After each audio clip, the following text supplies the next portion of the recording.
Ngara numida wairam phongkhiba kangleipaki mairagi pause dagi maru aba pau khara khangasaraga miyamda khudo tamjake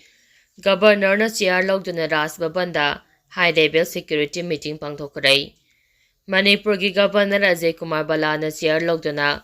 ngasi Ras Babangi conference hall da high level security meeting pangthokuna haujuk lamdam asida oiriba law and order gi phibamgi matangda kupna khanakhre haire Mifam aduda Security Advisor Kuldip Singha, Director General of Police DGP Rajib Singha, GOC 57 Mountain Division Major General SS Kartikia,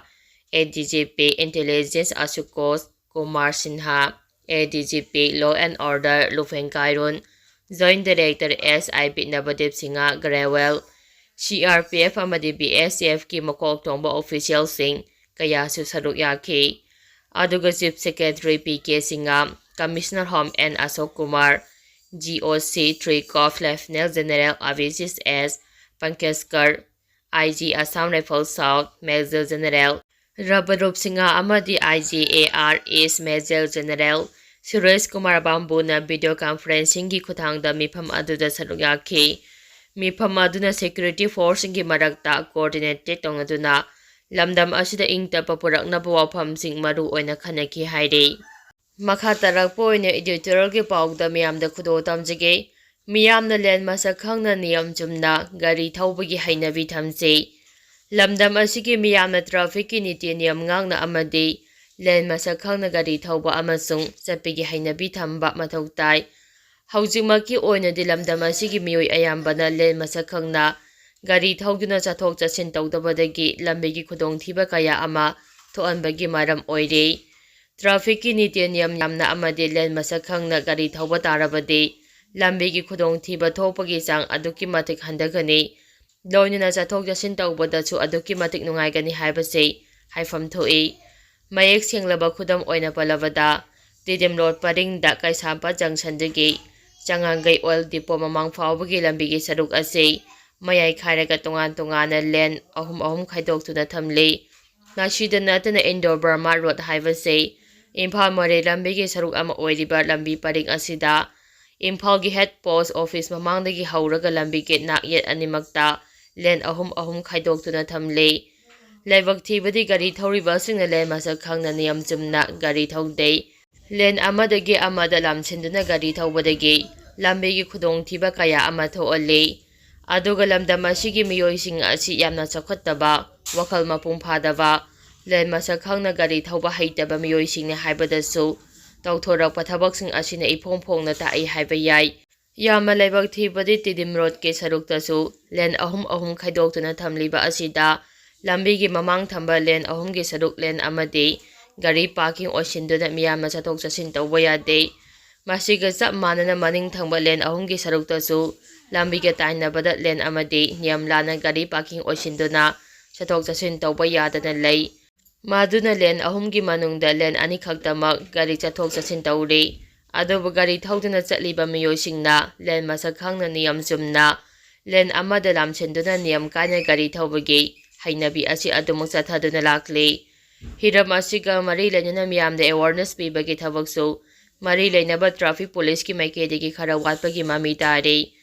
Tasengbadi awareness pibagi mathau tadabra haina khalle lami chatliba mi singna tunga maleng khaidoktuna thamlamba adu niyam chumna gari thauduna chathok chachin taw haiba masana takjarabani tasengna hairabada India gi oina achauba micropolitan city singi lambi singda len khaidoktuna thamme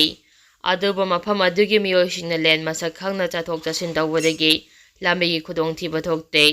aduga niyam chumna chathok chachin tawbadagi Yauningliba mafam adu matam chana yawbagi maram amachu oiri amaromda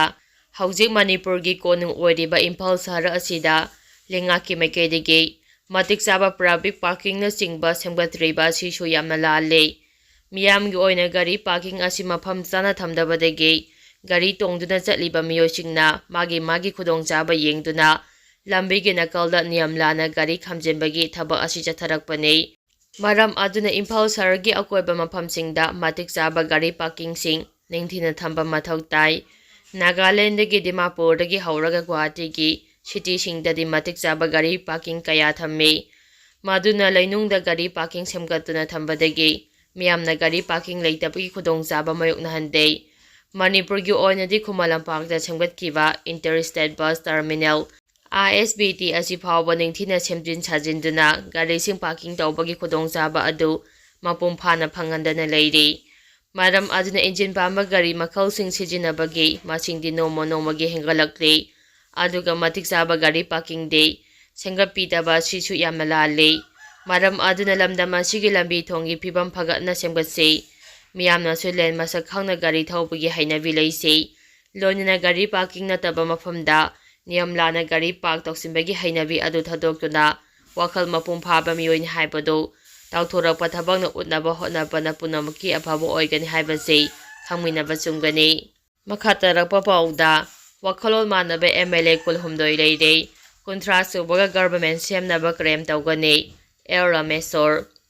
Manipurda parasiti rule game hota anaba government amala henanaba wakhalol manaba MLA kulhumdoi leire MLA taresu yamna kana punchinaba honade MLA kunthra hek subaga Manipurgi governor da Zerol Pishilaga anaba government ama semnanaba honari haina BJP gi MLA Rorembam Rameshona phongdokhre. Makhatarapa pauda governor na Thangjing Ching mathang sahidagi sojina kahallagani haibagi thajaba pirakle lai committee